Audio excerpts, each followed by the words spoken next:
la Pentecôte. Je suis pas guindé à suivre la liturgie, mais cette année, je vais suivre bien la liturgie de la Pentecôte.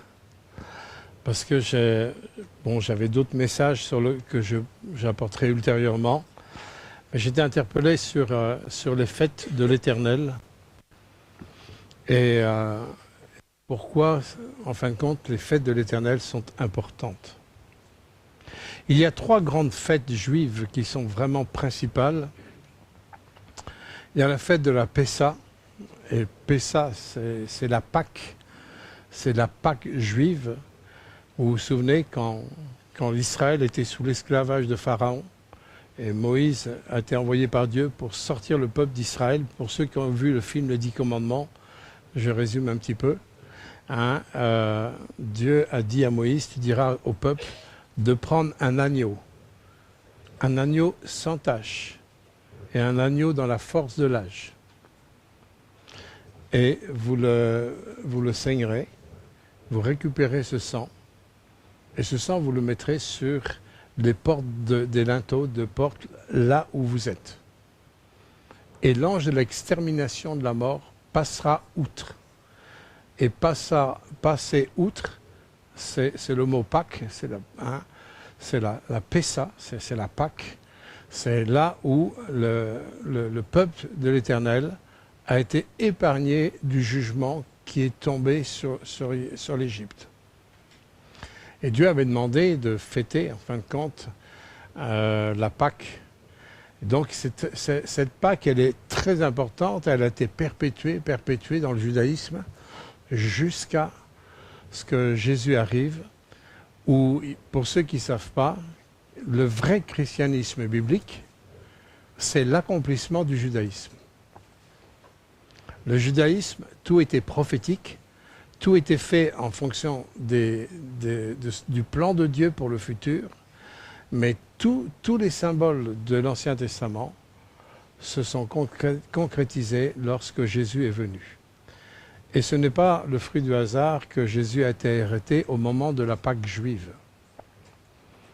Et Jésus a fait la transition entre la Pâque juive et la Pâque chrétienne. À partir de la venue de Jésus, on n'a plus besoin de tuer un agneau. C'était le symbole du juste qui devait mourir pour les injustes. Mais Jésus est appelé par Jean-Baptiste l'agneau de Dieu qui ôte le péché du monde. À partir de Jésus, il n'y a plus besoin de tuer un agneau. Il est le sacrifice suprême, l'unique sacrifice qui est nécessaire. Il est l'accomplissement de tous les sacrifices qui étaient dans l'Ancien Testament, dans le judaïsme. Et d'ailleurs, après Jésus, quand il y a eu la destruction de Jérusalem, même parmi les Juifs, ils n'ont plus eu de sacrifice. Même parmi les Juifs, il n'y a plus eu de sacrifice dans le judaïsme. Donc la fête de la Pessa est quelque chose de très très importante. Et pour nous, quand nous fêtons Pâques, on fête la venue de Jésus et bien sûr la puissance de sa résurrection. Et la deuxième grande fête, c'est le Shavuot. Et la Shavuot, c'est le 7e sabbat plus un jour, qui donne 50 jours, et qu'on appelle la Pentecôte, la Shavuot. Et la Shavuot est très liée à l'ascension 10 jours avant. 10 jours avant, ça faisait 40 jours après la Pessa, la Pâque. Il y avait 40 jours. Et 40 jours, c'est un temps accompli, c'est un temps de maturité, c'est un temps où les choses arrivent à leur terme. On a 40 ans, 40 jours, etc. Il y a beaucoup de 40 dans les Écritures. Et le jour de l'ascension, ascension, ça vient d'ascensio, qui veut dire monter. Et le 40e jour, pendant 40 jours, Jésus s'est manifesté comme le ressuscité. Il s'est fait voir à plus de 700 personnes à la fois, il s'est révélé à ses apôtres, etc., à plusieurs. Jésus, pendant 40 jours, il a manifesté qu'il était vraiment le ressuscité. Et je dirais même, Jésus, il savait faire du barbecue en tant que ressuscité. Il a fait cuire des poissons sur la plage, hein, sur le bord du lac de Galilée, quand les apôtres ont pêché pendant toute une nuit et n'ont rien pris. D'ailleurs, moi, je me suis toujours posé la question, de rien prendre avec des filets, il faut vraiment être fort, quoi. Il faut être fort dans la nullité, quoi. Parce que de rien prendre, comprennent pas beaucoup, je peux comprendre, mais de rien prendre, hein, dans les filets, il faut être fort. Mais Dieu a permis que c'était stérile, parce qu'il fallait qu'ils vivent ce qu'ils allaient vivre, où Jésus de nouveau a lancé un mot d'ordre, allez jeter le filet à tel endroit. Mais Seigneur, on a pêché toute la nuit, il a l'air de dire, nous on est des professionnels. Hein. Et ça va servir à rien, mais quand même sur ta parole on va le faire. Et sur sa parole, les filets ont été remplis de 54, je crois, ou 53 gros poissons. Et certains historiens disent que c'était le nombre de nations existantes et connues de l'époque. Ça, c'est à vérifier, je n'ai pas vérifié. Mais certains commentateurs disent ça. C'était lié au nombre de nations. Et Jésus leur avait fait cuire du poisson au bord de la plage. Vous avez ça à la fin de l'évangile de Jean. Mais quand Jésus leur a fait cuire les poissons, il avait toujours ses trous dans ses mains et dans les pieds. C'était Christ ressuscité. Pendant 4 jours, il fallait qu'il y ait une maturité dans la révélation de la résurrection au niveau des apôtres. Et quand ce 40e jour a été accompli, là, le jour de l'ascension, et l'ascension est très liée à la Pentecôte, très très liée à la Pentecôte, parce qu'au 40e jour, Jésus a donné ses mots d'ordre. C'est là qu'il a dit, vous avez ça dans Matthieu 28, hein, et vous avez aussi toute la volonté du Père qui allait sortir de la bouche de Jésus.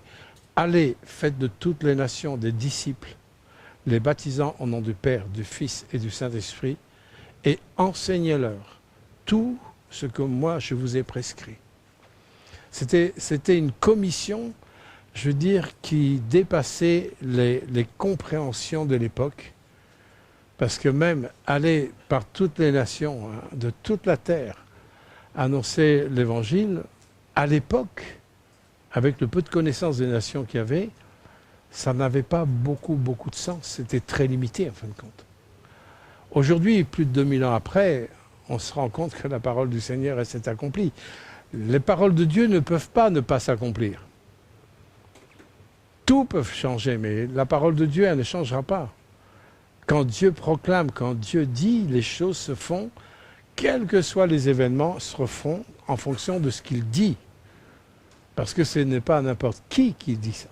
Et quand Jésus, au moment de l'ascension, a donné ce mot d'ordre, hein, donc pensez à 40e jour, toute la maturité, le temps accompli pour qu'il soit mûr au niveau de l'ancrage de la révélation Dieu les a fait encore patienter 10 jours. Et 10 jours, c'est important parce que le chiffre 10 dans la Bible est souvent lié aussi à la perfection, à l'accomplissement. Et Dieu leur a dit, allez faire de toutes les nations des disciples, mais restez. Vous voyez, il y a un ordre qui est à la fois contraire, où si on n'a pas confiance en Christ, on va dire, qu'est-ce qu'il faut faire? Il faut aller ou il faut rester? Vous voyez, il peut y avoir des contradictions, mais qui ne sont pas des contradictions. Ce sont des étapes différentes, des étapes complémentaires pour pouvoir accomplir le meilleur. Alors, allez, mais restez. Et ils se sont tous réunis pour attendre ce que Jésus avait promis. Je vous enverrai la puissance du Saint-Esprit afin que vous soyez mes témoins. La Shavuot. Et la Shavuot, oui, c'est là, Dieu va donner, il va donner les moyens. Ce sont les moyens qu'il va donner là, pour accomplir ce que Jésus leur avait donné, commissionné le jour de l'ascension où Jésus est monté. Et sachez que l'ascension de Jésus est les prémices de ce qu'un jour, Dieu va venir enlever son Église. Ce sont les anges qui ont dit, quand j'essaie d'imaginer que le jour où Jésus est monté, vous savez, avec Dieu, il n'a pas de limite des lois physiques. Nous avons des limites dans les lois physiques. Si je saute, je vais tomber, je ne suis pas dans la pesanteur. Ça c'est sûr, si je saute, je vais retomber. Si j'étais dans la pesanteur, je serais dans une autre loi qui me maintiendrait dans le vide. Mais là, j'essaye pas. Voilà, vaut mieux.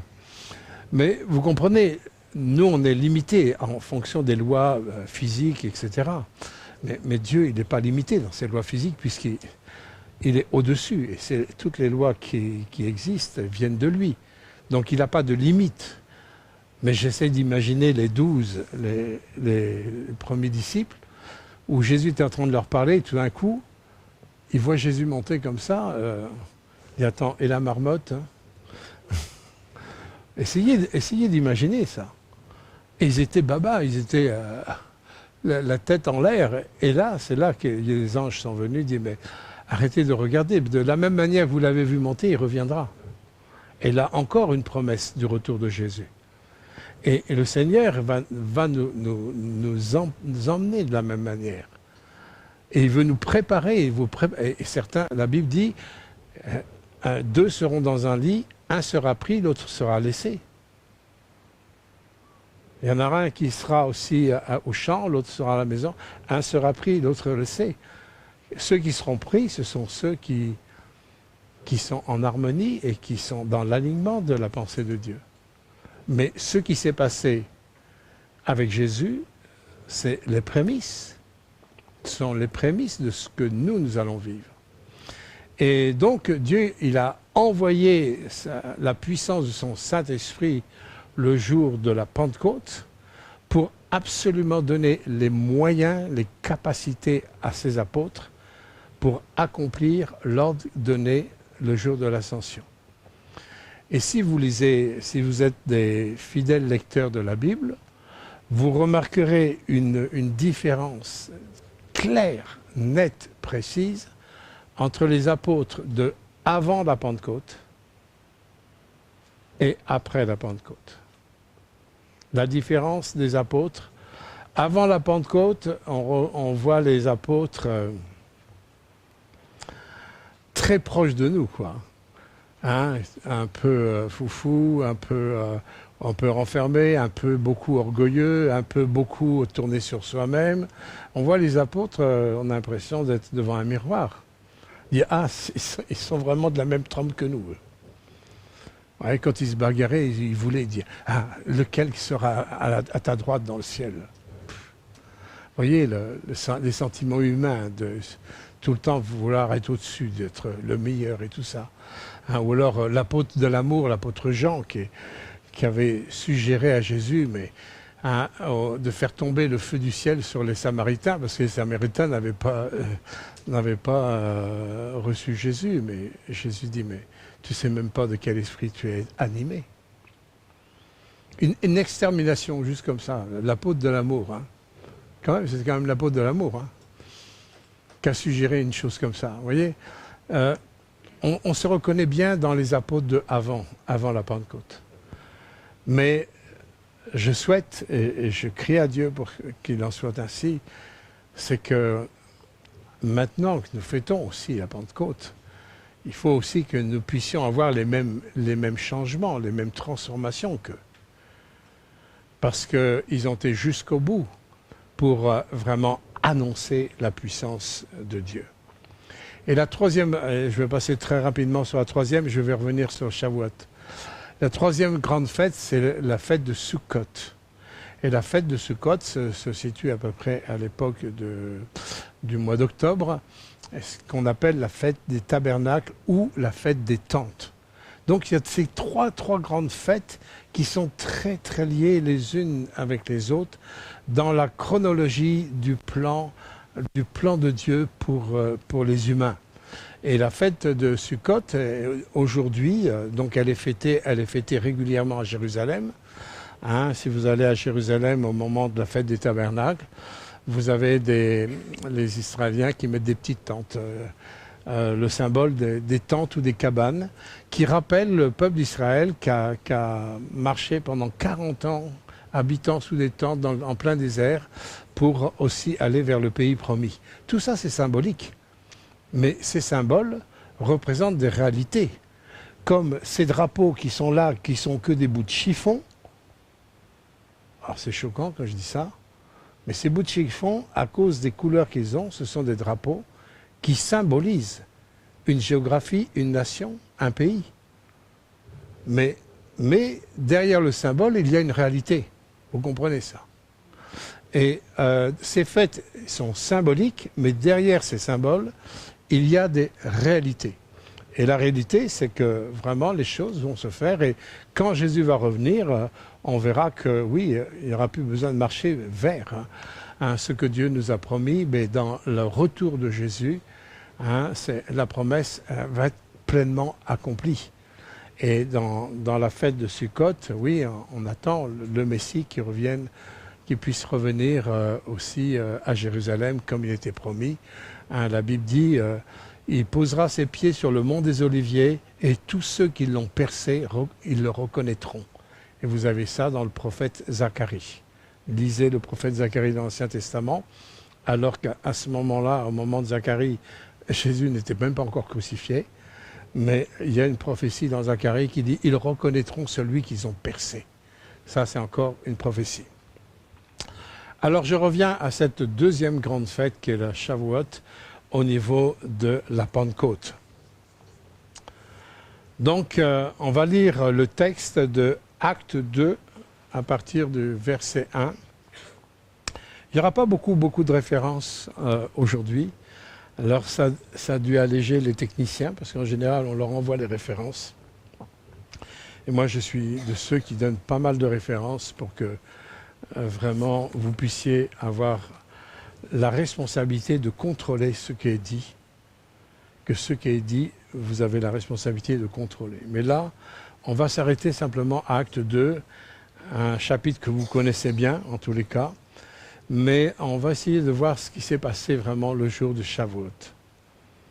Père éternel, avant d'ouvrir ta parole, je veux invoquer toute ta grâce, la puissance du Saint-Esprit, Seigneur, qui est parfois invisible, mais qui donne toute l'énergie dont nous avons besoin. Que ton Esprit conduise toutes choses, Seigneur, dans le nom de Jésus. Amen. Alors, Acte 2, 1 à 47. C'est pas 47, c'est 43. C'est 1 à 43. Le jour de la Pentecôte, le jour de Shavuot, donc 7e Shabbat plus un jour, d'accord? Ou alors 10e jour après l'Ascension, 50 jours après Pâques. Vous êtes d'accord avec moi? Le jour de la Pentecôte, ils étaient tous assemblés dans un même lieu. Tout à coup, il vint du ciel un bruit comme celui d'un vent impétueux. Et il remplit toute la maison où ils étaient assis. Des langues semblables à des langues de feu leur apparurent, séparées les unes des autres, et se posèrent sur chacun. Et ils furent tous remplis du Saint-Esprit, et se mirent à parler en d'autres langues, selon ce que l'Esprit leur donnait de s'exprimer. La première chose que je veux relever là, je vais m'arrêter là avant d'aller plus loin dans la lecture, c'est qu'ils étaient tous ensemble dans un même lieu. Comment se fait-il que ce jour-là, ils étaient tous ensemble dans un même lieu? Il n'y avait pas de truc à pointer pour qu'ils soient là. Simplement, ils étaient dans un cadre d'obéissance. Jésus avait dit, avant d'aller, vous resterez à Jérusalem. Restez à Jérusalem. Ça veut dire que tous ceux qui étaient là, ils étaient 120 à l'époque. Il y avait même Marie, mère de Jésus, qui était présente, les apôtres, et 120 qui avaient cru en Jésus. Mais ces 120, ils étaient dans une mentalité d'obéissance. Et la visitation du Saint-Esprit il est important que nous puissions apprendre à obéir à Jésus pour vivre la dimension de l'obéissance. La Bible nous dit que le Saint-Esprit, Dieu ne donne pas le Saint-Esprit à ceux qui n'obéissent pas. L'obéissance, c'est se mettre en accord. C'est d'être en accord avec ce qu'il dit. D'être en accord dans l'alignement de sa pensée, dans l'alignement de sa volonté. Et là, ils avaient reçu un mot d'ordre pour aller, mais en ayant cette parenthèse, attendez le Saint-Esprit. Et là, on voit que tous ensemble, tous ceux qui étaient là ensemble, ce sont ceux-là sur lesquels la puissance du Saint-Esprit est tombée sur eux, comme des flammes de feu sur leur tête. Ça me rappelle la parole dans l'Évangile où Jean-Baptiste qui dit « Moi, je vous baptise d'eau. Moi, je vous baptise d'eau. Mais celui qui va venir après moi, je ne suis même pas digne de délier les souliers, les lacets de ses sandales. Je ne suis pas digne de ça. » Jean-Baptiste qui dit ça. Mais lui, il va vous baptiser.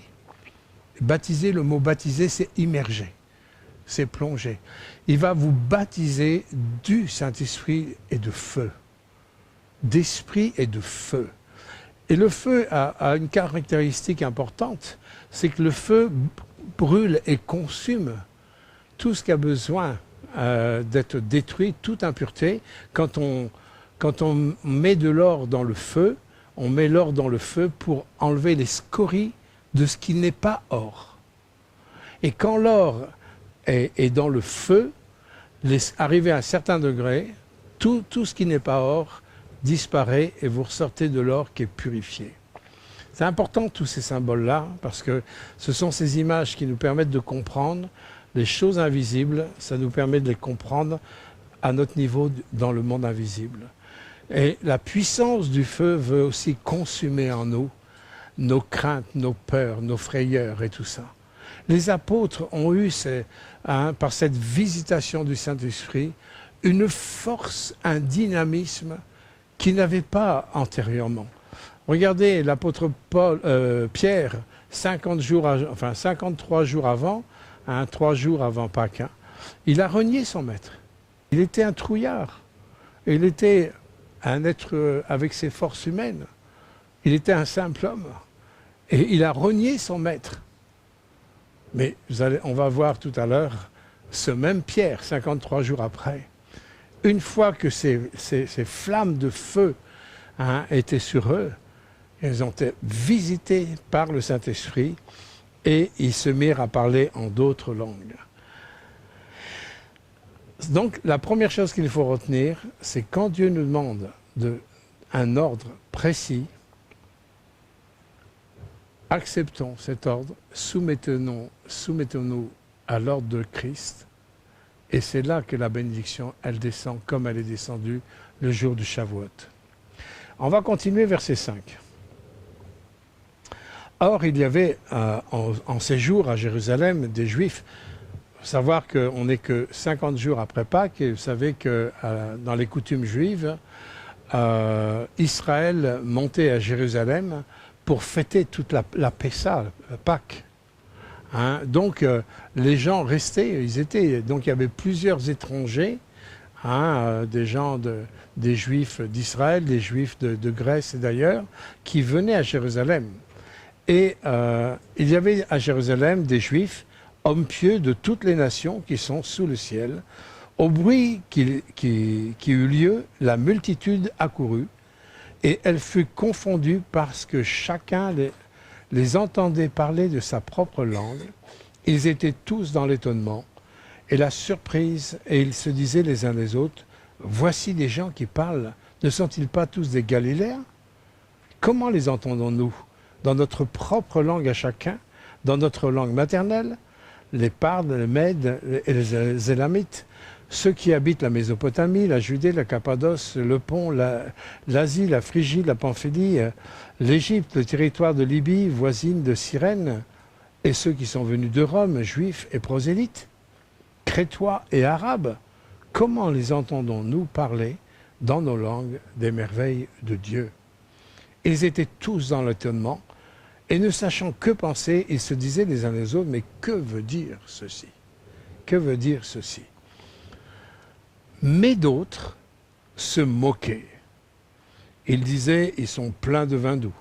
Alors Pierre, se présentant avec les 11, éleva la voix et leur parla en ces termes, « Hommes juifs, et vous tous qui séjournez à Jérusalem, sachez ceci et prêtez bien l'oreille à mes paroles.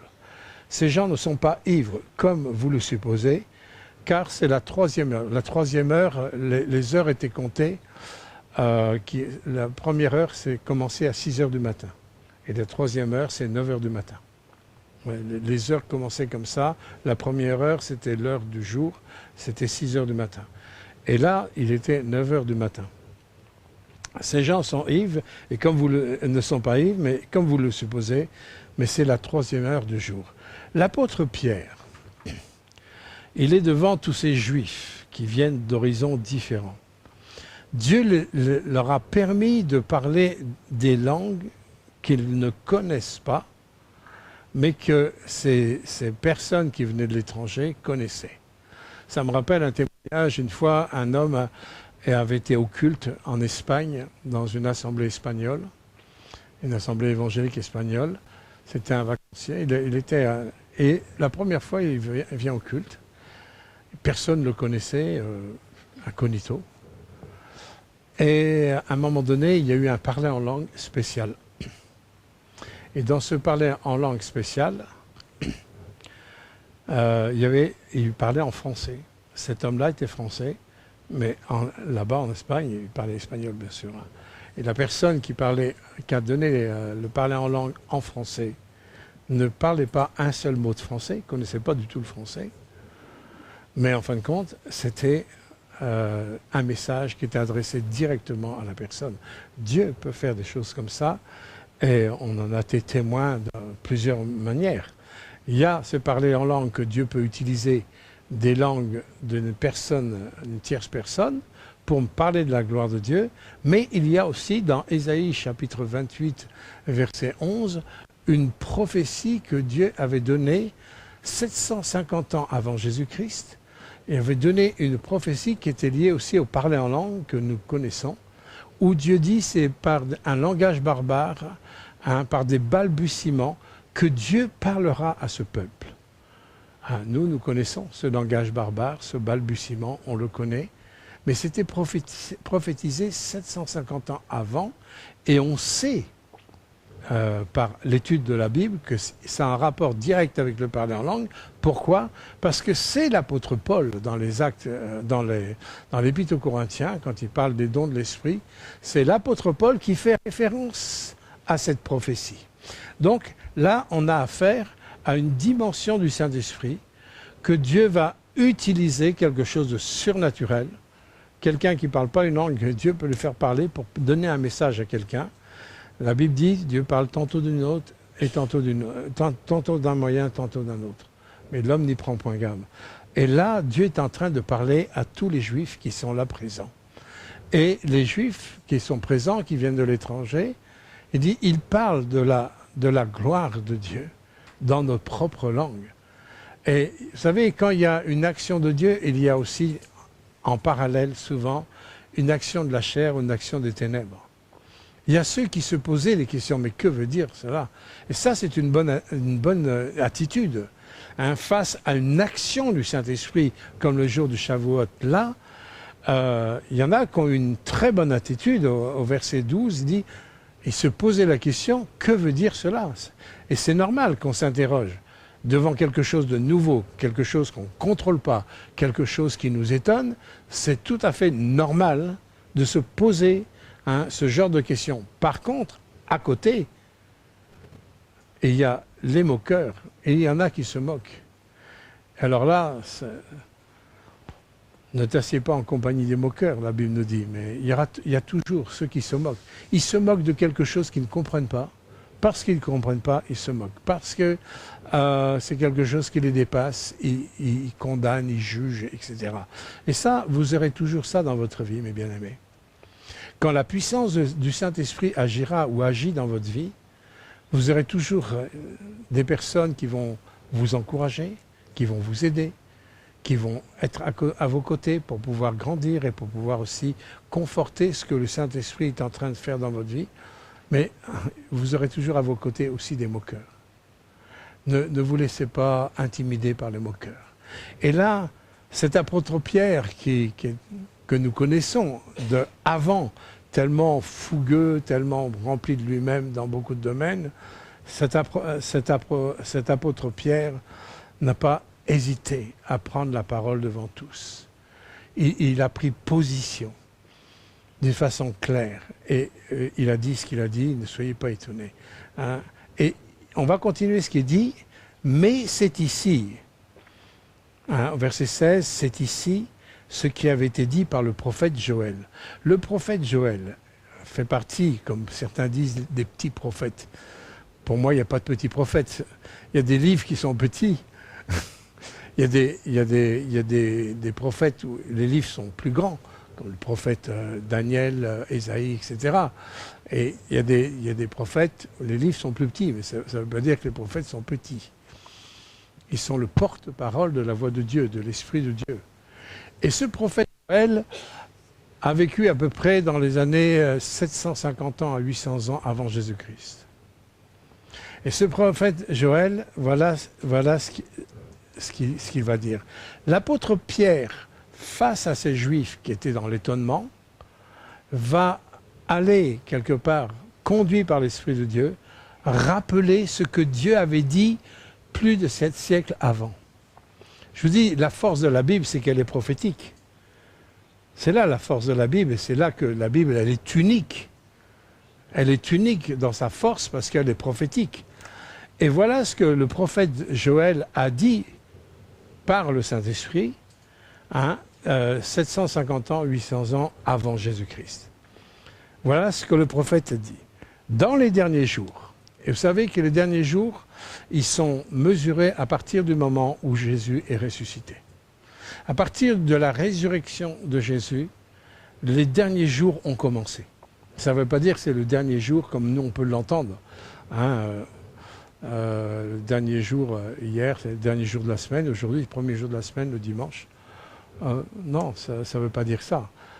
Le dernier jour, il est parlé du jour, c'est d'un temps, d'un espace où Dieu donne une dispensation qui s'appelle la dispensation de la grâce. Et ça a été lu, en fin de compte, donnerait une année de grâce, hein, dans le Ésaïe 61 qu'on a entendu ce matin. Hein, c'est une dispensation, la dispensation c'est un temps. Et dans cette dispensation de grâce, c'est le temps de la fin. Vous comprenez ça?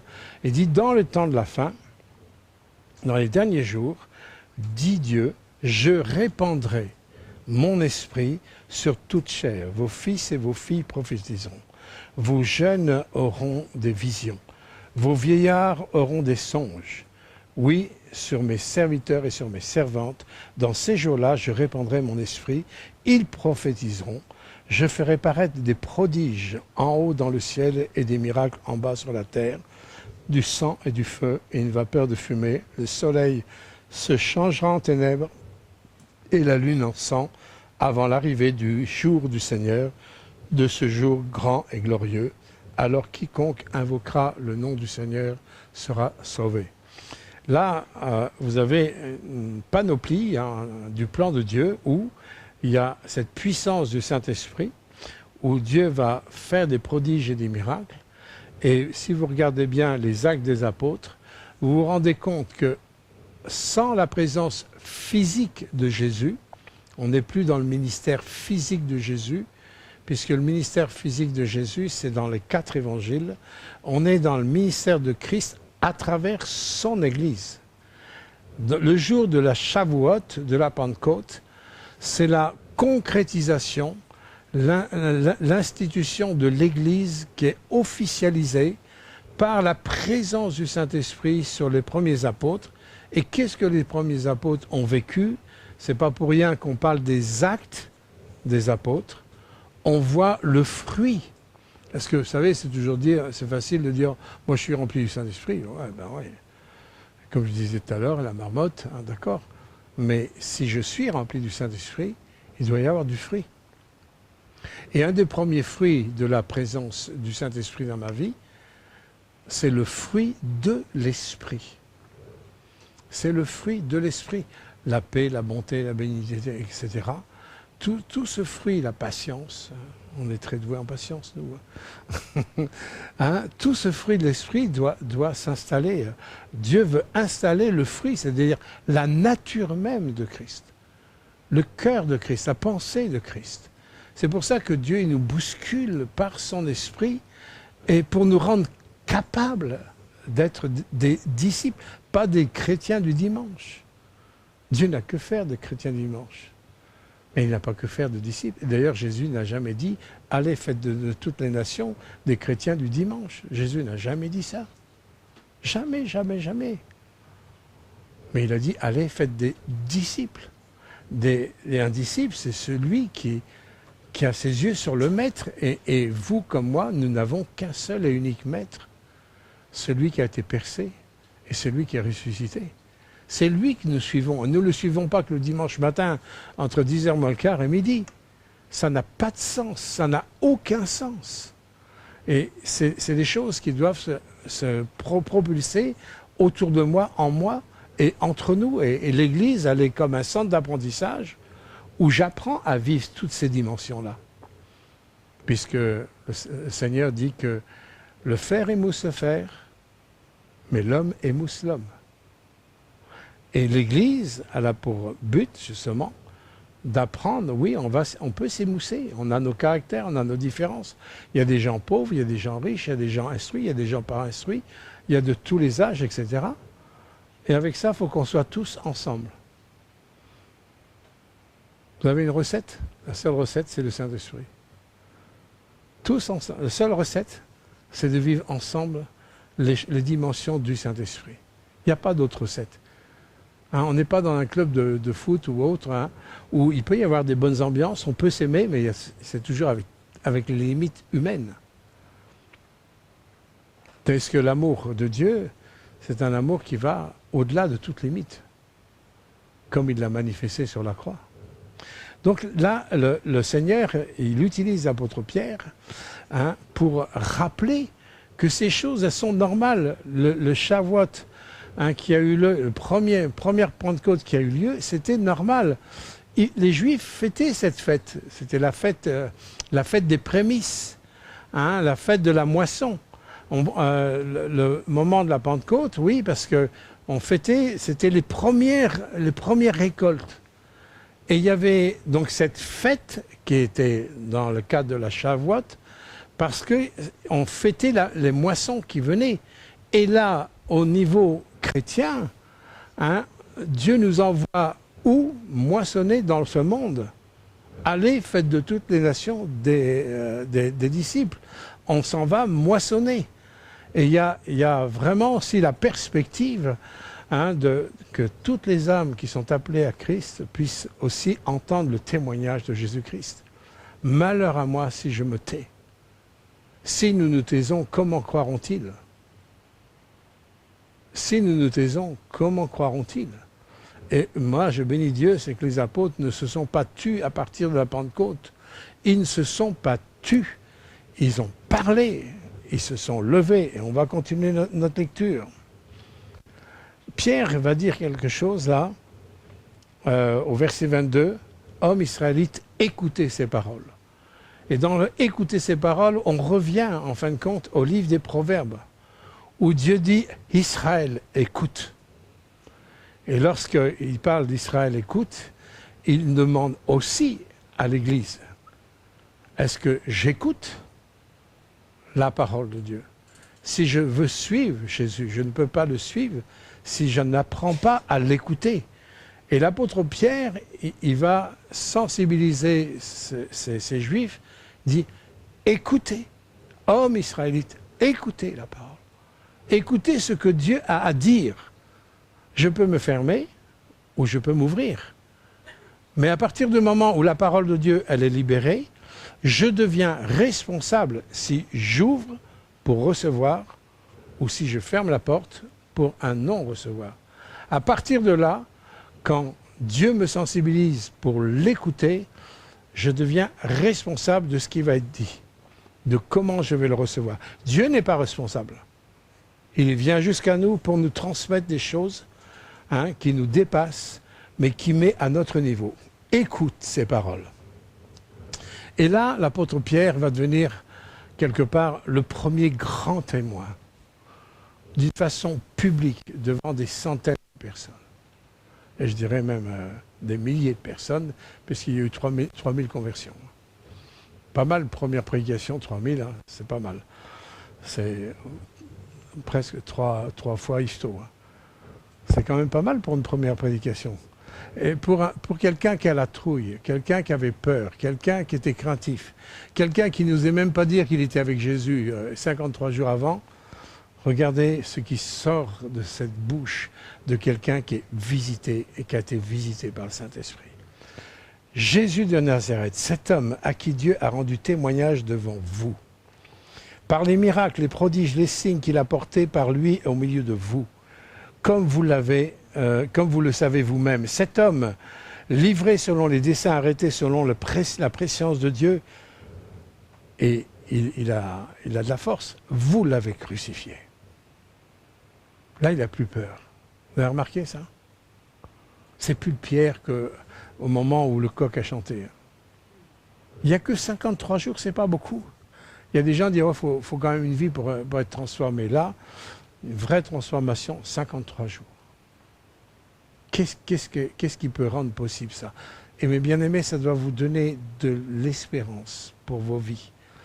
Les choses qui ont du mal à dégager, les choses qui ont du mal à tomber, doit vous donner de la soif pour réclamer la puissance du Saint-Esprit dans vos vies. Que ce soit un Shavuot, véritable dans votre vie, une dimension du Saint-Esprit, pour que vous arriviez à une dextérité, à une force, une assurance, telle que l'apôtre Pierre, peut-être qu'il l'a découverte que maintenant.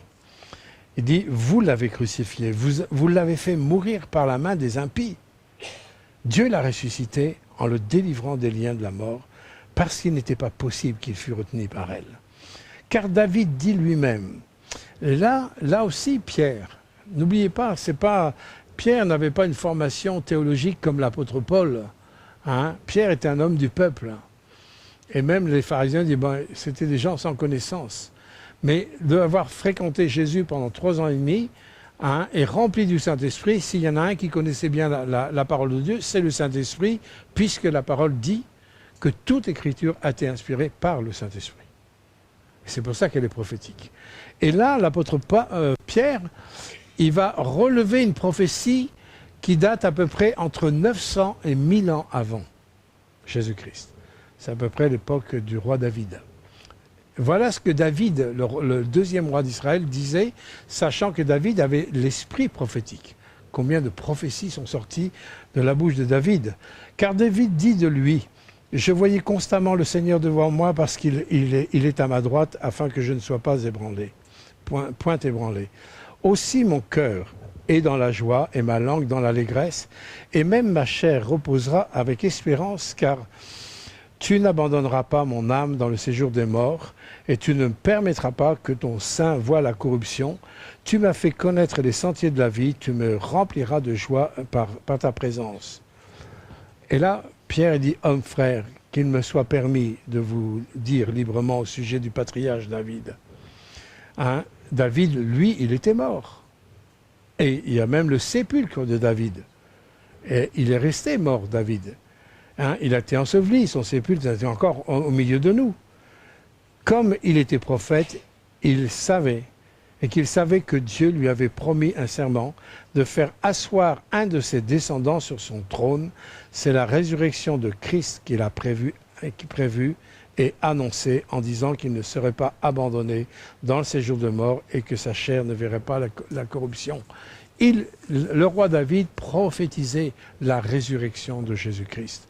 Il prophétisait, en fin de compte, que nous savons que dans la descendance de Jésus, David fait partie des descendants de David, Jésus. Et il fait partie de la lignée de David. C'est pour ça qu'on dit fils de David. Pierre témoigne avec force Et il revient sur la base des Écritures. Ce sont les Écritures qui nous convainquent. Ce que peut dire un pasteur ou un chrétien, c'est pas ça l'important. Mais ce que nous disons, c'est est-ce que nous disons les choses qui sont en rapport avec la parole. C'est ça l'important. Et c'est exactement ça que l'apôtre Pierre fait. Il revient, il y a l'expérience, il y a les faits, il y a les témoignages, et toutes les expériences, les faits, les témoignages, il ramène ça sur ce qui avait été dit préalablement par l'esprit prophétique, par David, par Joël et par d'autres, par Isaïe et par d'autres. Hein. Il revient sur ça. Et l'apôtre Pierre, on va continuer au verset 32, il témoigne de la mort et de la résurrection de Jésus. C'est ce Jésus que Dieu a ressuscité. Et il dit, nous en sommes tous témoins. Chrétiens du 21e siècle.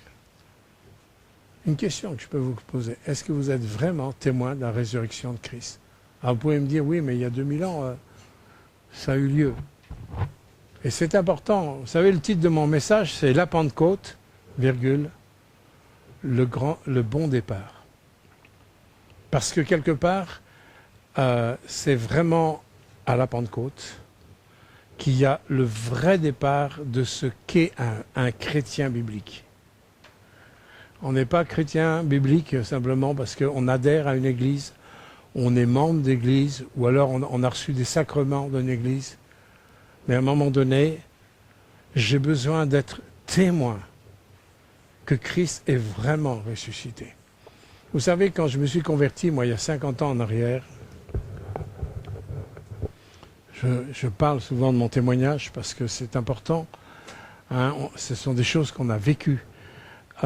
Quand j'ai plié les genoux et j'ai accepté d'ouvrir mon cœur, comme j'ai pu, avec les moyens que j'avais, c'est-à-dire pas beaucoup, mais je l'ai fait, j'ai vécu la révélation de sa vie, qu'il était vraiment ressuscité.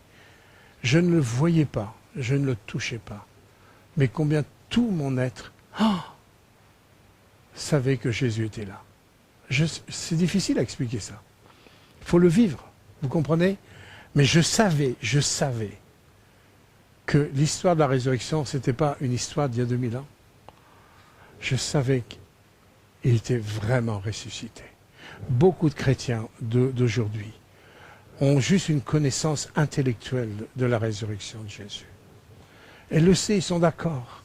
Mais est-ce que tu es vraiment témoin d'une façon strictement personnelle que Christ est ressuscité? Qu'est-ce qui peut te permettre de dire que Christ est ressuscité? C'est la puissance de sa vie en toi. C'est l'assurance que le Saint-Esprit peut mettre dans ta vie.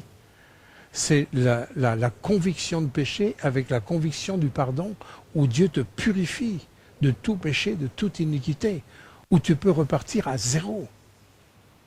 Et il y a un ancrage, des racines.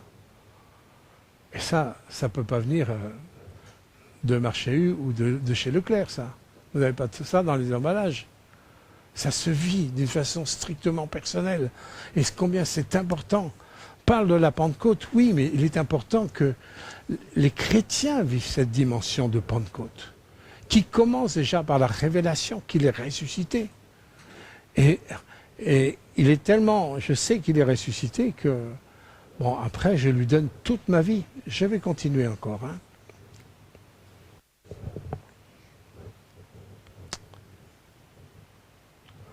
Élevé par la droite de Dieu, il a reçu le Père, le Saint-Esprit qui avait été promis, et il l'a répandu, comme vous le voyez et l'entendez.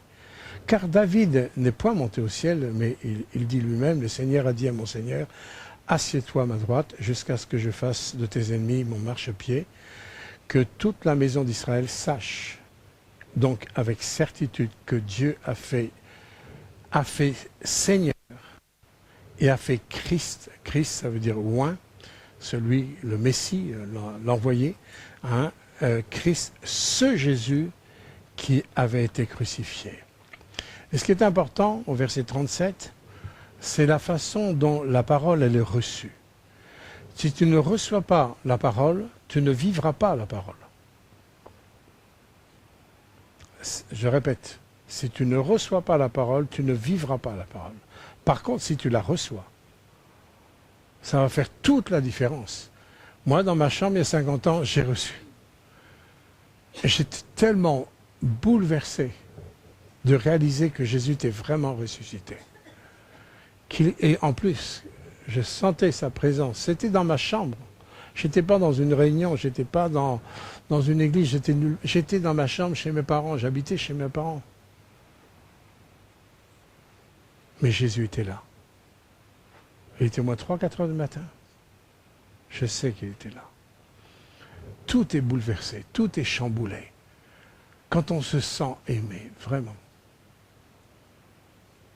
Vous ne pouvez pas acheter ça chez les commerçants. C'est quelque chose qui doit se vivre et les chrétiens du XXIe siècle doivent vivre cette vérité, cette réalité. Même si vous êtes enfant de chrétien, vous savez tellement de choses sur Dieu. Mais même les enfants de chrétiens ont besoin de vivre cette réalité d'une façon personnelle. Donc là, quand on a la révélation de l'amour de Christ, du pardon de Christ, de ce qu'il est vivant, mais c'est tout qui change dans une vie. Ce n'est pas simplement en connaissant des principes chrétiens qui peuvent faire la différence. Les principes chrétiens, bien sûr, ils sont importants. Mais les principes chrétiens, ils sont importants si elles sont le fruit de cette révélation de la résurrection de Jésus, de sa présence, de sa bénédiction pour vous d'une façon strictement personnelle. Ils étaient 120 là, le jour de la Pentecôte. Mais regardez ces 120. Pierre, il l'a vécu aussi avec force. La preuve, c'est qu'il a parlé d'une façon avec un autre état d'esprit qu'avant. Donc il l'a vécu sur le plan personnel. Et les flammes de feu, Dieu n'a pas envoyé une flamme de feu simplement d'une façon globale. Bien sûr, c'était sur tous. Mais tous d'une façon individuelle. Vous savez, quand Dieu dit, Dieu a tellement aimé le monde dans la globalité, oui. Mais dit, afin que quiconque croit. Il y a la globalité, mais il y a l'individualité. D'une façon personnelle. Je peux savoir que Dieu m'aime. Oui, Dieu aime tout le monde. D'accord, ouais. Mais quand je sais que Dieu m'aime, moi, waouh, quelle différence. Qui m'aime, moi. Et en plus, je sais d'où je sors. En fin de compte, en plus, je ne mérite vraiment pas son amour. Mais qui m'aime quand même, et qui m'aime de cette façon-là, ça ne peut que bouleverser un cœur. Qui peut être indifférent à la puissance et l'autorité de l'amour? Qui? On a tous besoin de la révélation de la puissance de l'amour de Dieu. Et là, au verset 37, après avoir entendu ce discours, et le discours de Pierre, il était relativement simple. Il relate les prophéties, il dit, mais non, ils ne sont pas ivres, ils n'ont pas bu, c'est tôt le matin. Mais ce que vous voyez, c'est l'accomplissement de ce que Dieu a dit dans le passé par les prophètes. Et vous le voyez maintenant avec vos yeux, c'est une réalité. Et nous sommes, voilà, et ce Jésus qui a été crucifié par vous, il est mort et le Dieu l'a ressuscité des morts. Il confirme l'identité de Christ, sa mort et sa résurrection. On ne peut pas dire que c'est un enseignement extrêmement poussé, profond, tout ça, mais c'est une vérité profonde. Vous voyez, il relate des faits qui sont vécus là, et là, après avoir entendu cela, ils eurent le cœur vivement touché. Est-ce que ton cœur est vivement touché quand tu es là, devant la réalité de ce que Jésus a fait? Mort, ressuscité, envoyé, te donnant une ligne conductrice dans ta vie et aussi te donne les moyens par la puissance du Saint-Esprit. Ils eurent le cœur vivement touché. Vous savez, la question qu'on peut se poser, est-ce que mon cœur a été vivement touché? Moi, le mien, il a été touché en 1973. Il a été vivement touché, à tel point, c'est que même ma patronne m'a dit, qu'est-ce qui vous est arrivé? Alors moi, je ne voyais pas sur mon visage ce qui m'était arrivé, mais je savais dans mon cœur ce qui était arrivé. Et je me souviens que dans le métro, j'avais 1 heure de métro pour aller à mon travail, à l'époque, j'avais envie d'embrasser tout le monde. Je regardais les gens, j'avais envie de leur dire, mais Vous vous rendez compte? Jésus est vraiment ressuscité. J'avais envie de dire aux gens dans le métro, mais il est vraiment ressuscité, il nous aime. Je l'ai rencontré cette nuit. J'avais envie de leur dire ça. Quoi que je l'ai dit après, croyez-moi, je ne me suis pas privé. Et je le dis encore 50 ans après, je dis la même chose. Ça ne peut pas être gommé, ça, c'est pas possible. Et on a besoin de revenir sur ces bases qui sont des fondamentaux, de façon que lorsque vous serez en compagnie avec des moqueurs, que rien ne vous ébranle. Ça n'a pas ébranlé Pierre. Il y avait des moqueurs, mais ça ne l'a pas ébranlé. Il a annoncé. Hein, si vous êtes ébranlé par les moqueurs ou par les personnes qui essayent de développer leur athéisme ou autre, faut pas que ça vous ébranle. Si ça vous ébranle, il faut revenir sur ces bases-là. Où vous en êtes, vous, c'est ça qui est important. C'est ça qui est important. Et vous voyez, quand on est le cœur vivement touché, on a systématiquement une question qui va monter en nous. Et on le voit là, dans les Actes des Apôtres, mais on le voit aussi dans la conversion de Saul de Tarse, dans Acte 9, quand Saul de Tarse a eu la révélation de la résurrection de Jésus, lui qui persécutait les chrétiens, il mettait à mort les chrétiens, et tout d'un coup Jésus se révèle à lui, il dit « Pourquoi tu me persécutes ?» Mais alors Jésus, il était mort déjà depuis un bon moment. Mais comme il est ressuscité, il peut se manifester comme il veut. Il s'est manifesté à Moussa Koné aussi, combien de fois? Vous voyez, il n'y a pas de limite. Mais quand Saul de Tarse a été le cœur vivement touché, il a eu la même remarque que ces hommes-là. Regardez ce qui est dit là. Ils dirent à Pierre et aux autres apôtres, « Hommes frères, que ferons-nous » La première question, quand mon cœur est vivement touché, c'est « Qu'est-ce que je dois faire ?» Et l'apôtre Paul, vous pouvez lire ça dans Acte 9, quand il a eu la révélation de Jésus, « Oh, qu'est-ce que je dois faire? Que dois-je faire ?» Vous voyez, quand on réalise qui est Jésus, il est Dieu. Il est venu en chair, il est mort sur la croix, il est ressuscité. Quand je réalise, et j'ai une révélation vraiment profonde, avec un cœur vivement touché, on n'a plus envie de faire notre volonté, quoi. On voit plutôt la misère de notre volonté. Quand je regarde le monde, moi, il n'y a rien qui m'attire dans le monde.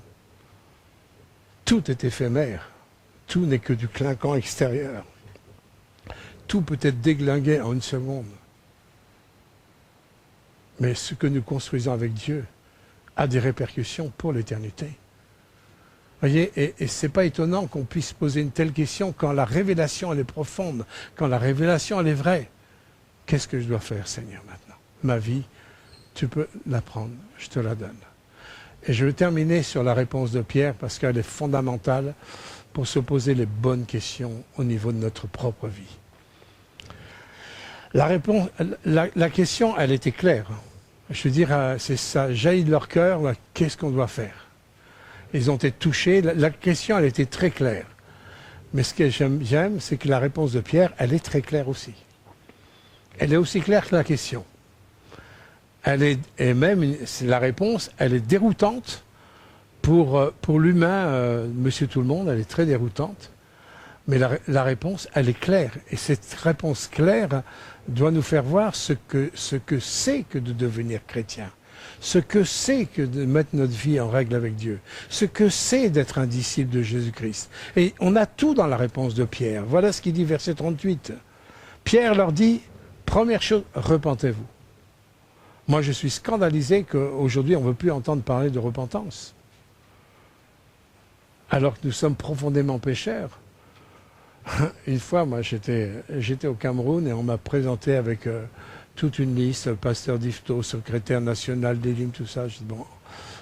Alors moi, je me suis présenté et j'ai dit, écoutez, moi, je suis un pécheur qui est sauvé par la grâce de Dieu. Point. Point. Vous savez, on n'a pas besoin de tous ces titres. C'est des fonctions que Dieu nous demande, mais ce n'est pas ça qui fait notre identité, mes bien-aimés. Ce qui fait votre identité, c'est que vous avez reçu Christ qui vous pardonne et que vous êtes maintenant enfant de Dieu. Enfant de Dieu, c'est votre identité. Christ est votre identité. Et ça, personne ne peut toucher ça. Tout le reste peut s'écrouler. Mais notre identité, elle n'est pas dans ce qu'on fait. Elle n'est même pas dans ce qu'on croit, dans nos valeurs à nous. Notre identité, elle ne peut être que en Christ. Quelle force! Il dit, repentez-vous, et cette repentance nous ouvre la porte du ciel, et que chacun de vous soit baptisé. Tiens, Jésus leur avait dit à Pierre et aux autres, 10 jours avant, allez, faites de toutes les nations des disciples, baptisez-les au nom du Père, du Fils et du Saint-Esprit. Et l'apôtre Pierre, 10 jours après, première chose, il libère l'ordre du Seigneur. La ligne conductrice de Christ est libérée. Il est encore dans l'obéissance. Soyez baptisés au nom de Jésus-Christ pour le pardon de vos péchés et vous recevrez ce qui se passe chez vous, la puissance du Saint-Esprit. Car la promesse, elle est pour vous, pour vos enfants, pour tous ceux qui sont au loin, en aussi grand nombre que le Seigneur, notre Dieu, les appellera. Je pense que vous avez été appelés par Dieu. La promesse, elle est aussi pour vous. Et par plusieurs autres paroles, il les conjurait et les exhortait en disant, et ça c'est important ça, sauvez-vous de cette génération perverse. Ou alors dans d'autres traductions, il est dit, séparez-vous.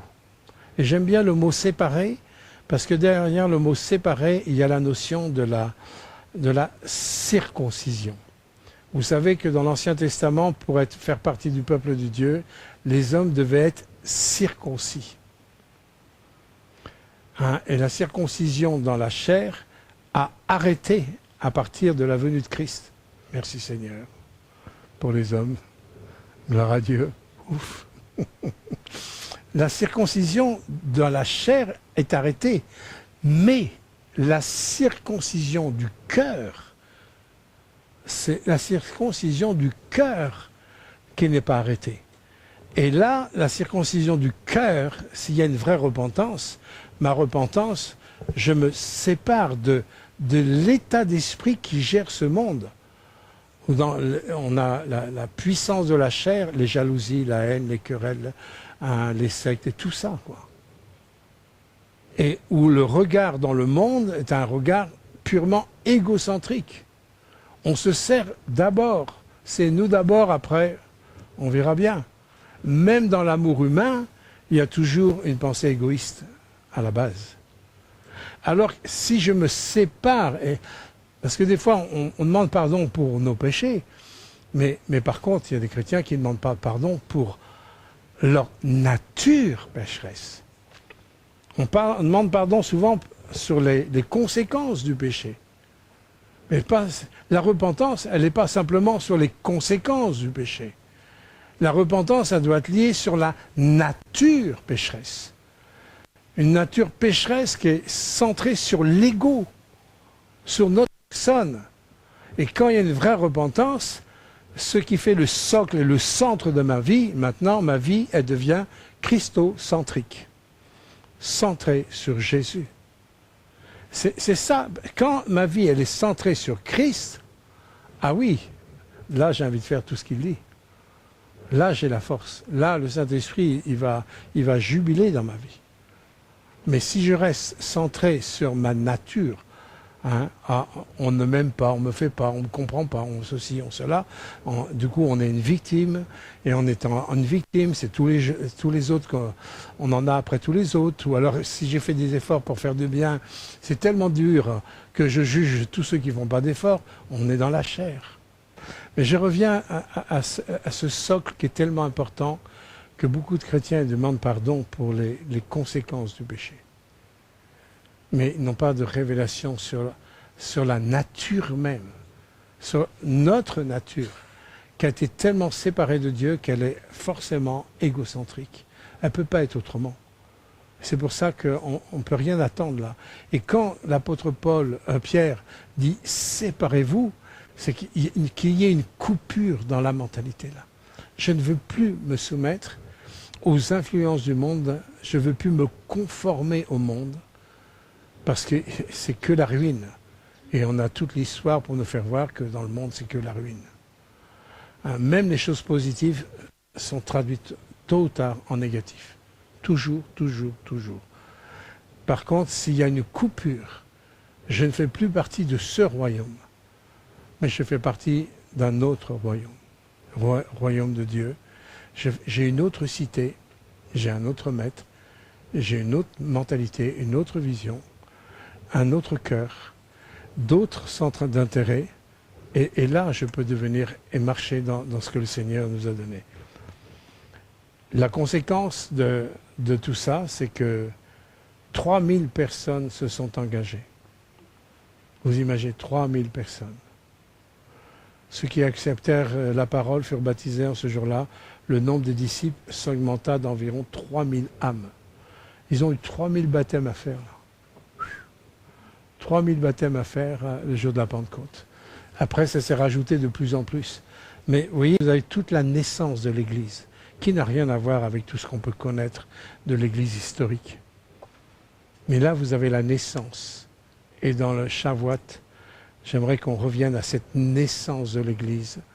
Et pour voir si moi je suis bien sur les bons rails. C'est la question là.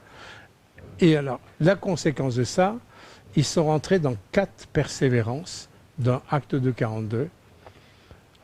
Persévérance dans l'enseignement des apôtres, persévérance dans la koinonia, la communion fraternelle, persévérance dans la fraction du pain, persévérance dans les prières. Ces 4 persévérances ont fait de ces premiers chrétiens tous nos aïeux spirituels. Nous devons à ces gens-là l'évangile que nous vivons aujourd'hui. Ils ont été fidèles au départ, 2023 ans après, on annonce le même évangile, avec le même esprit, avec le même cœur. Que le Seigneur nous bénisse et je vous laisserai ces quelques questions. Est-ce que mon cœur est vivement touché? Au point que ma première question, c'est qu'est-ce que je dois faire? Deuxième question, est-ce que je suis vraiment repenti, pas simplement de mes péchés, mais de ma nature pécheresse? Est-ce que je me suis séparé de ce monde pervers? Est-ce que je suis rempli du Saint-Esprit? Suis-je dans ces 4 persévérances? Amen. Père éternel, nous te remercions pour cette première Pentecôte qui a été vécue, cette dimension du Saint-Esprit où nous avons toutes les bases fondamentales et la naissance même de l'Église. Combien nous voulons te demander pardon, Seigneur, pour tous les manques de séparation de ce monde pervers qui manque encore dans nos vies. Que vraiment la révélation de ta résurrection, Seigneur, grandisse dans le cœur de chacun et de chacune, afin qu'il puisse jaillir, Seigneur, cette question fondamentale. Que dois-je faire? Tu nous as appris à vouloir faire ta volonté, mais nous voulons la faire sur cette base. Parce que tu es le ressuscité, tu es le vivant. Et surtout, tu nous aimes plus qu'aucune personne au monde ne peut nous aimer. Que ton nom soit béni et élevé. Que ta grâce et que ta paix, Seigneur, reposent sur chacun et chacune. Nous te remettons aussi ceux qui sont au loin, ceux qui sont à Mulhouse, ceux qui sont absents pour une raison ou pour une autre. Que ta grâce repose sur eux. Dans la puissance du nom de Jésus. Amen.